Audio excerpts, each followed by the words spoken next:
Bonjour, alors dans cette vidéo je vais vous détailler ma façon de traiter le sujet de l'investissement en valeurs chinoises en Chine avec les risques et les avantages qu'on peut y trouver actuellement. Donc la première chose à voir, c'est que les indices chinois n'ont absolument pas suivi, à Hong Kong aussi d'ailleurs, n'ont pas suivi la grande vague de hausse qui a eu lieu sur les marchés occidentaux ces dernières années, avant Covid et après Covid. Donc vous voyez ici le graphique du fonds iShares Chine coté aux États-Unis qui va répliquer en gros l'indice des grandes valeurs chinoises. On est aujourd'hui à 53 dollars et on est au même niveau qu'on était ici en 2011 ou bien en 2015. Donc on a quasiment été stationnaire pendant 10 ans et ils ont déjà fait là-bas une grosse partie de leur marché baissier puisqu'ils ont perdu 40% sur les plus hauts qui ont été atteints au début de l'année 2021.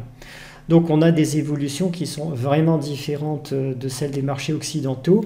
Et il y a au cours actuel, il y a des anomalies, il y a des choses à exploiter sur ce marché.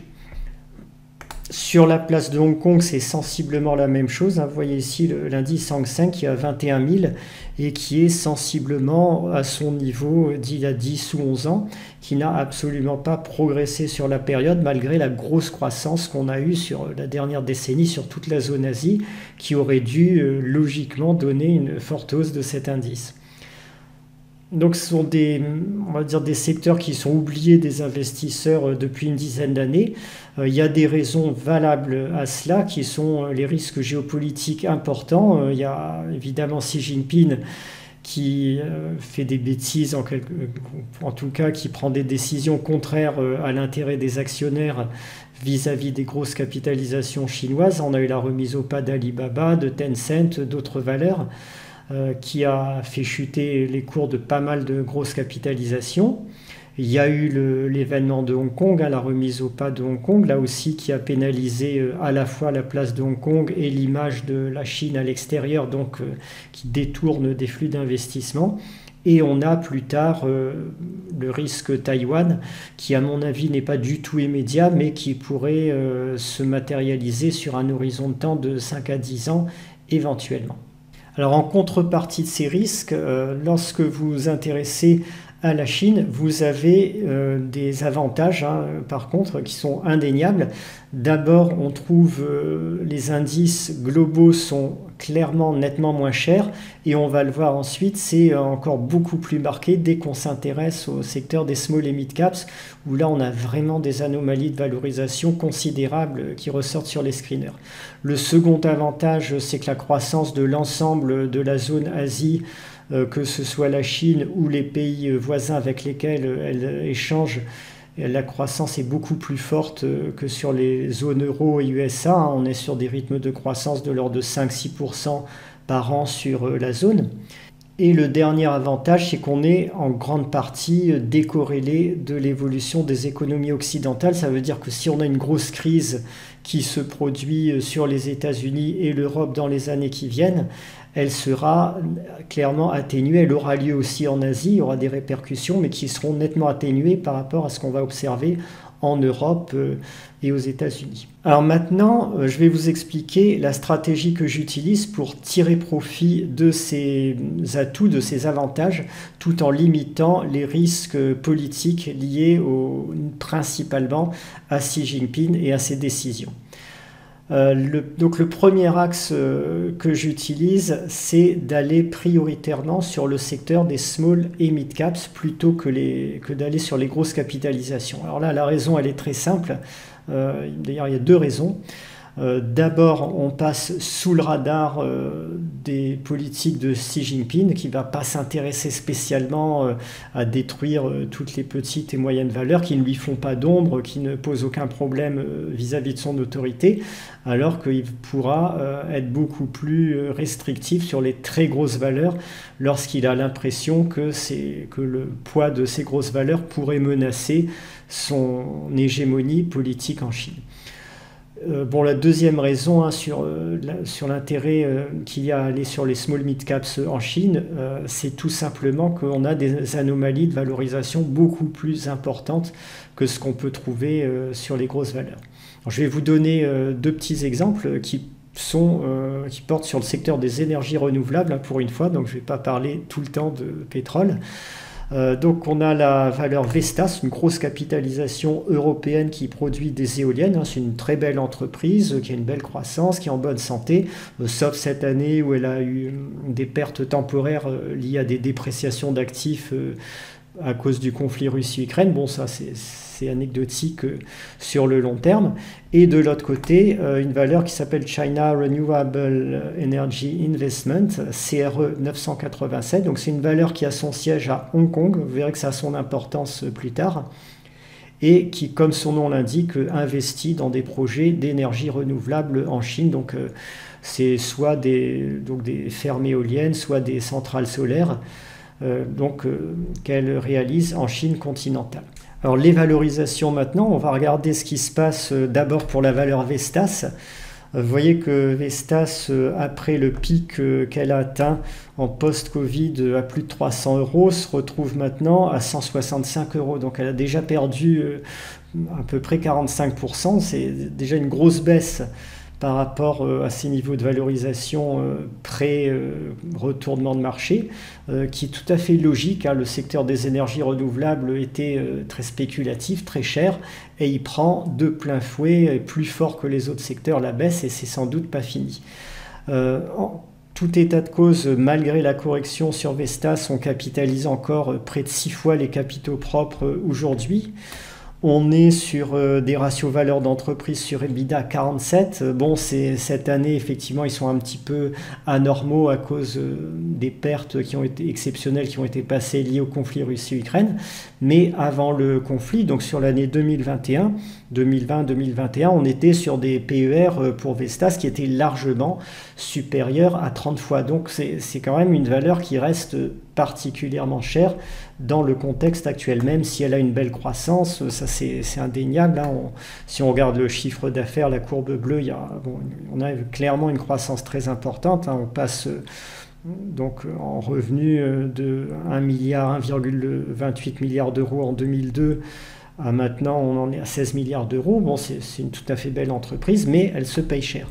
Si on regarde maintenant le comparable chinois, bon, c'est pas complètement comparable parce que ce n'est pas un producteur mais un exploitant, mais on est sur le même secteur énergie renouvelable.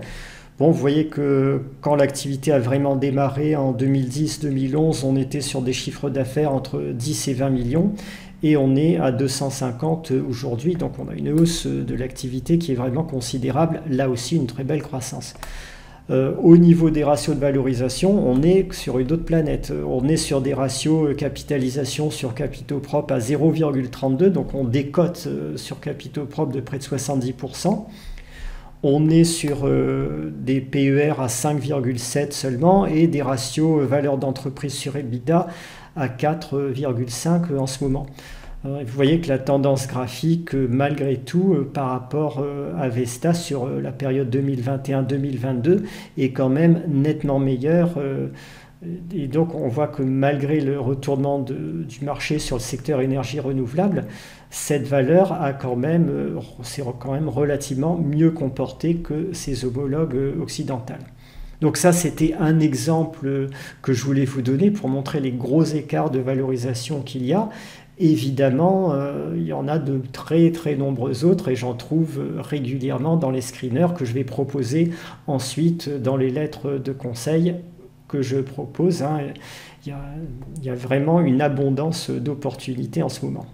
En fait, j'ai l'impression que les Asiatiques sur les marchés sont encore beaucoup plus traditionnels, beaucoup plus conservateurs que leurs homologues européens et qui ne s'intéressent quasiment qu'aux grosses capitalisations, aux blue chip, et qu'ils oublient complètement le secteur des small caps. Souvent, quand je fais tourner mes screeners, ce que je remarque, c'est que sur les grosses capitalisations, en fait, les valorisations sur Singapour et Hong Kong sont à peu près comparables à celles des places occidentales. On n'a pas de valeur particulièrement bon marché. On a des ratios capitalisation sur capitaux propres à 2 ou 3, des PER à 15 ou 20, etc. Bon, si on s'arrête là, tout semble normal. Et par contre, quand on fait tourner le screener sur on va dire sur des niveaux de capitalisation en dessous de 500 millions de dollars, alors là, on tombe dans un autre monde et on a vraiment des choses très surprenantes. Et c'est valable aussi au Japon. Les grosses valeurs japonaises sont relativement, sont valorisées normalement, pas spécialement bon marché. Et ensuite, dès qu'on arrive sur les petites moyennes capitalisations, là on a des très grosses anomalies qui se produisent. On a des valeurs qui ont une croissance de leur activité à 10% par an ou plus et qui peuvent décoter carrément sur leur actif net liquide, se trouver avec des PER de 5 ou 7, etc. Donc on a des grosses opportunités. Ça se voit si vous regardez des fonds small caps, small mid caps qui sont spécialisés sur les valeurs asiatiques, vous allez constater exactement le même genre de choses. Vous voyez ici le graphique d'un fonds small caps. Donc ce fonds il s'appelle Fidelity Asian Small Companies. C'est même pas un vrai fonds de small caps puisqu'il place la barre à 8 milliards d'euros. Donc c'est déjà des grosses valeurs. Mais malgré tout, vous voyez qu'il surperforme quand même très très nettement l'indice général des valeurs asiatiques et que cette courbe, donc en bleu c'est la performance de leur fonds, n'a rien à voir avec ce que les indices généraux chinois ont fait sur la période. Il y a d'autres fonds du même type qui arrivent à des performances annualisées de 20% sur 3 ans ou 12,8% sur 5 ans. Là c'est Matthews Asia. Et il y a un fonds Templeton aussi qui se comporte plutôt bien, qui a gagné 580% depuis sa création en 2009. Donc vous voyez que globalement ces fonds small mid caps, même s'ils sont généralistes, même s'ils ne sont pas très sélectifs encore, arrivent à surperformer déjà largement les indices généraux chinois. Donc on a un intérêt à aller vraiment sur ces small caps actuellement sur les marchés asiatiques. Alors le deuxième axe important que j'utilise par rapport au secteur des valeurs chinoises, c'est d'investir de façon détournée, en fait, pour limiter là aussi autant que possible le risque politique lié à Xi Jinping. Investir de façon détournée, ça veut dire aller principalement sur deux places. D'abord sur la place de Hong Kong. Alors Hong Kong a été repris en main politiquement par la Chine, mais elle garde une très large autonomie juridique, réglementaire au niveau de l'économie. Ça veut dire que lorsque vous achetez une valeur à Hong Kong, qui a son siège à Hong Kong, même si elle a son activité en Chine continentale, vous êtes quand même propriétaire de vraies actions. Ça n'est pas comme les ADR qui sont cotées en Amérique avec un montage aux Bermudes un peu douteux et complexe. Là sont des vraies actions, vous êtes propriétaire et a priori, Xi Jinping n'a aucun intérêt à détruire l'économie de Hong Kong, à venir bousiller la performance des entreprises qui sont cotées à Hong Kong, qui ont leur siège à Hong Kong, qui ont une certaine indépendance par rapport à cela, tant qu'elles ne sont pas complètement énormes en capitalisation. L'autre place très intéressante sur laquelle je trouve une grosse anomalie de marché, là aussi sur le secteur des small mid caps, c'est Singapour. Et là aussi, sur Singapour, vous trouvez de nombreuses valeurs qui ont une activité partielle ou dominante en Chine continentale et dans d'autres pays de la zone qui sont très intéressants, Vietnam et autres. Et là aussi, Singapour, c'est un pays indépendant qui n'est pas soumis aux décisions de Xi Jinping, mais qui a de très bonnes relations avec la Chine. Et la Chine a tout intérêt à garder cette bonne relation si elle veut profiter de transferts de technologie de l'étranger, d'investissements étrangers. Il y a beaucoup d'expatriés à Singapour, donc beaucoup d'ingénieurs, de cadres de valeur là-bas. Et la Chine peut tirer profit de cette situation en maintenant de grosses relations économiques vis-à-vis de Singapour. Donc là aussi, juridiquement, vous êtes vraiment propriétaire de vos actions à Singapour. La loi n'est pas du tout la même qu'en Chine. vous avez une sécurité juridique bien meilleure et vous êtes beaucoup moins soumis aux décisions politiques chinoises lorsque vous investissez sur Singapour, tout en profitant, je le répète, de la croissance de la zone Chine, Asie du Sud-Est, via les small caps et small mid caps qui travaillent là-bas.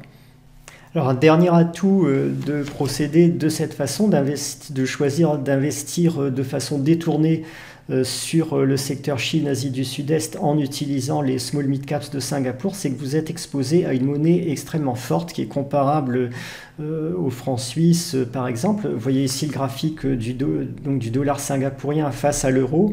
Au début de l'année 2021, on était à 0,61 et maintenant on est à 0,69. Donc il y a vraiment une hausse régulière.